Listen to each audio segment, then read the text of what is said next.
My name's Clive Marsh. I'm a lecturer at the University of Leicester and a local preacher in the Leicester Trinity Circuit of the Methodist Church.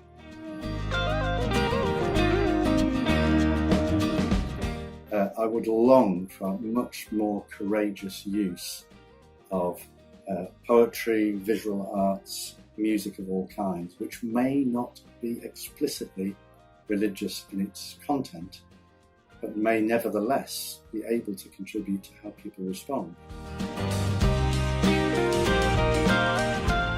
So let's start with chapter 1.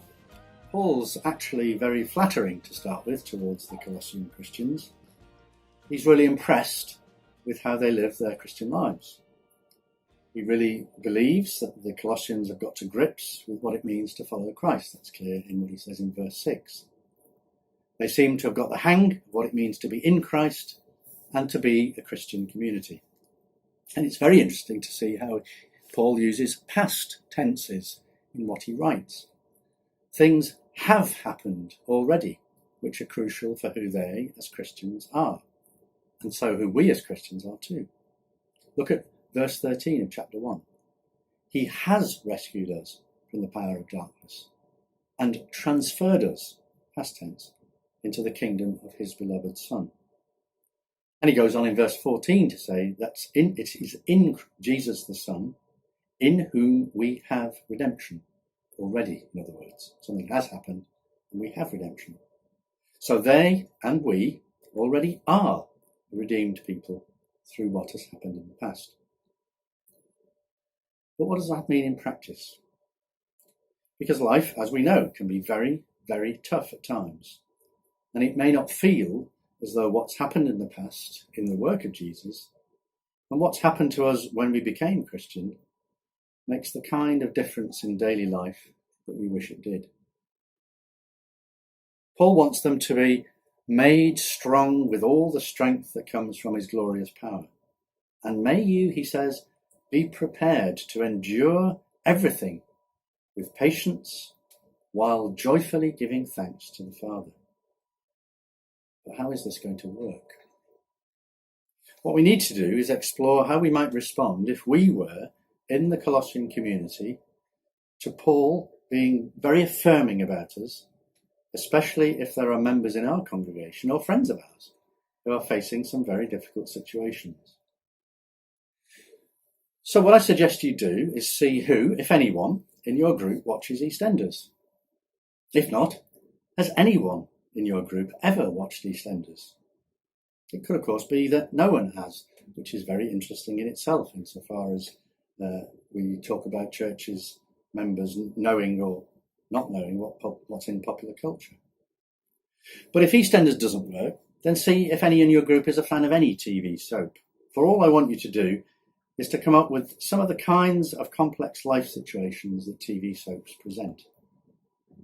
Admittedly, they do feel far-fetched at times, but even so, they remind us of how messy real life can be. So ask yourself, in the group, what kind of issues are there in EastEnders at the moment? Do we know anyone personally facing anything even vaguely similar to what's happening? You don't need to name that person, it may not be appropriate to do so. But is there anything that's happened to anyone in our group in the past that might be similar? Again, be careful because tough things can be sensitive. But once you've done that, just choose one or two situations and think a bit around them together.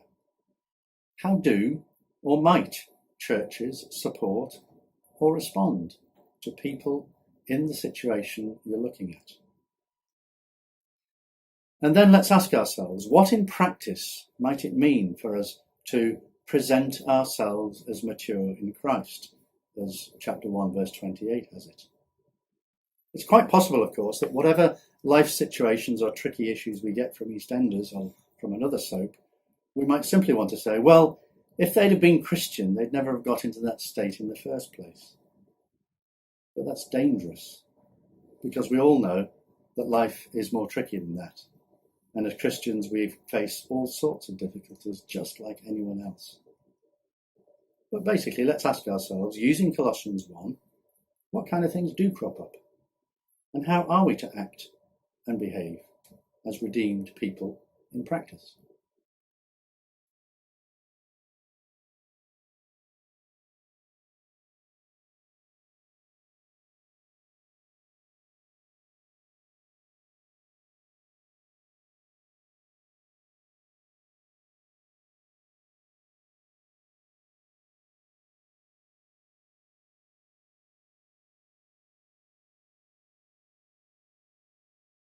Well, I think that the pluses and minuses of soaps are that they're important culturally in creating narratives which remind us what society is like. They're therapeutic for people who watch them because they enable people to go through the processes themselves of handling situations which might be similar to what's in the soaps.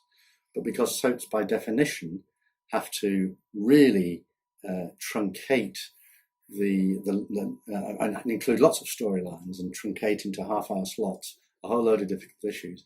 Obviously, they're unrealistic at one level because not that many things happen in most people's lives.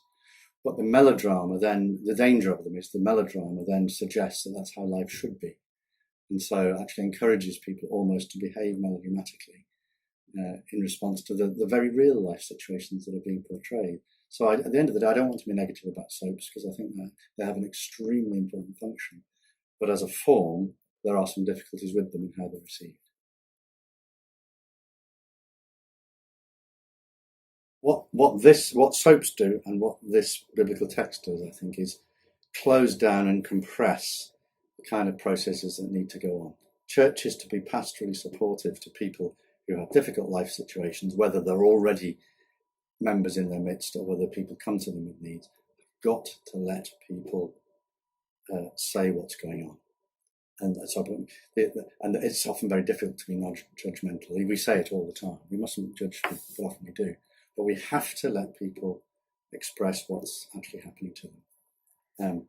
And the giving thanks in all things is a reminder from Paul that actually, when you do inhabit a Christian life, whatever happens to you, you really, really do believe that you will come through. But if you're in the middle of stuff, whether it's Christian or not, what you need is people who are not going to try and say to you too early, of course, this will all turn out right in the end. What you need is someone who will be with you and just support you and bear things with you while you know that you want to be able to give thanks. But you need someone who is not going to demand too early of you that you do give thanks, because you're held, in a sense, by the other people there and by the community that you're a part of. And that's so what Colossians is doing, like lots of biblical texts, is, as I say, compressing stuff a bit too easily, even while there's always hope, but it also wants to acknowledge, we need to acknowledge what the reality of a difficult situation is. I've just come across a book which is all about testimony, which has the title, Tell It Like It Is. So we mustn't ask people when they offer to give their testimony for that to adhere to some kind of set pattern. Tell it like it is in the same way in pastoral situations. Tell it like it is, or perhaps tell it like it feels. And let's not be prescriptive and try and constrain people who need to tell it like it feels, so that they can be pastorally supported.